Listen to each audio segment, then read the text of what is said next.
कौन से 5 police officers हैं रियल लाइफ के दबंग चुलबुल पांडे? कौन है हमारे देश के 5 रियल हीरोज जिनसे हर क्रिमिनल खौफ खाता है? दोस्तों, आपका स्वागत है पॉलीग्राफ के इस नए वीडियो में। पॉलीग्राफ के इस वीडियो में आज हम आपको बताएंगे हिंदुस्तान के 5 ऐसे दबंग पुलिस ऑफिसर्स के बारे में जिनकी दबंगई से हर क्रिमिनल खौफ खाता है।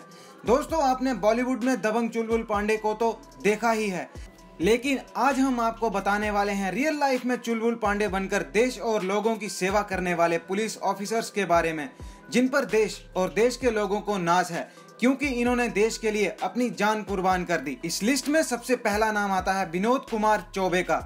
विनोद कुमार चौबे 1998 के बैच के इंडियन पुलिस ऑफिसर थे जिनसे हर अपराधी डरता था। उन्होंने 2009 में छत्तीसगढ़ के राजनंद गांव में नक्सलियों के साथ जबरदस्त टक्कर ली थी। उन्होंने अपनी टीम के साथ नक्सलियों के नाक में दम कर दिया था, लेकिन जब उनकी टीम के 2 पुलिस ऑफिसर्स का जब नक्सलियों ने मर्डर कर दिया तो उन्होंने अपनी जान की परवाह किए बिना गोलियों और ग्रेनेड्स के बीच में जाकर अपने बाकी साथियों को बचाया, लेकिन खुद शहीद हो गए। उन्होंने 12 लोगों के साथ साथ सिविलियन से भरी पूरी बस को नक्सली फायरिंग से बचाया था। उन्हें इस साहस के लिए पीस टाइम गैलेंट्री अवार्ड कीर्ति चक्र से सम्मानित किया गया था। इसी लिस्ट में दूसरा नाम आता है मोहन चंद शर्मा का। Mohan Chand Sharma Indian police inspector थे जो दिल्ली पुलिस और स्पेशल सेल में काम करते थे। उन्होंने 2008 में दिल्ली के बाटला हाउस में टेररिस्ट एनकाउंटर में बहुत ही अहम भूमिका निभाई थी, लेकिन वो बाटला हाउस एनकाउंटर में शहीद हो गए थे। 2008 में दिल्ली के बाटला हाउस में कुछ टेररिस्ट के छुपे होने की खबर मिलते ही पुलिस ऑफिसर्स ने उन्हें पकड़ने के लिए प्लान किया, लेकिन जवाब में टेररिस्ट की तरफ से फायरिंग शुरू हो गई, जिसके बाद काफी गोलीबारी हुई और मोहनचंद शर्मा को राइट आर्म, एब्डोमेन और लेग्स में कई गोलियां लग गईं।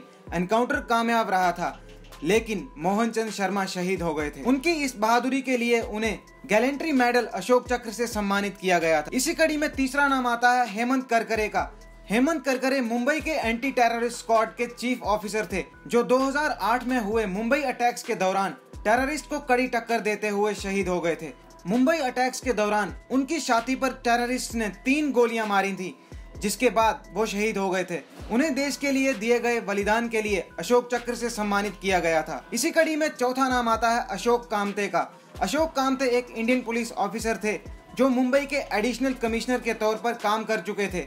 अशोक कामते भी अपने साथी पुलिस ऑफिसर्स हेमंत करकरे और विजय सालस्कर की तरह ही मुंबई अटैक्स में टेररिस्ट को कड़ी टक्कर देते हुए शहीद हो गए थे। अशोक कामते उन पुलिस ऑफिसर्स में से थे जिनका नाम सुनकर बड़े से बड़े क्रिमिनल डरते थे। अशोक कामते को भी देश के लिए दिए बलिदान के लिए अशोक चक्र से सम्मानित किया गया था। इसी लिस्ट में 5वां नाम आता है के प्रसाद बसु का। के प्रसाद बसु इंडियन पुलिस ऑफिसर थे जो ग्रेहाउंड स्पेशल ऑपरेशन ग्रुप के आंध्र प्रदेश पुलिस में थे। उन्होंने आंध्र प्रदेश के टेररिस्ट, जिन्हें माओवादियों के नाम से जाना जाता है, के अचानक हमले से 4 कमांडोज को बचाया था और 9 माओवादी आतंकवादियों को मार गिराया था, लेकिन के प्रसाद बासु इस हमले में शहीद हो गए थे। उन्हें इस बहादुरी के लिए अशोक चक्र से सम्मानित किया गया था। के प्रसाद बासु आंध्र प्रदेश के इकलौते ऐसे पुलिस ऑफिसर थे जिन्हें अशोक चक्र से सम्मानित किया गया है। हमारे देश में लाखों ऐसे आर्मी ऑफिसर्स और पुलिस ऑफिसर्स हैं जिन्होंने अपने देश और देश के लोगों की रक्षा के लिए खुद का बलिदान दिया है। हमें इन बहादुर ऑफिसर्स पर प्राउड फील करना चाहिए और रियल लाइफ हीरोज में हम फर्क कर सकें, इतनी क्षमता हम में होनी चाहिए।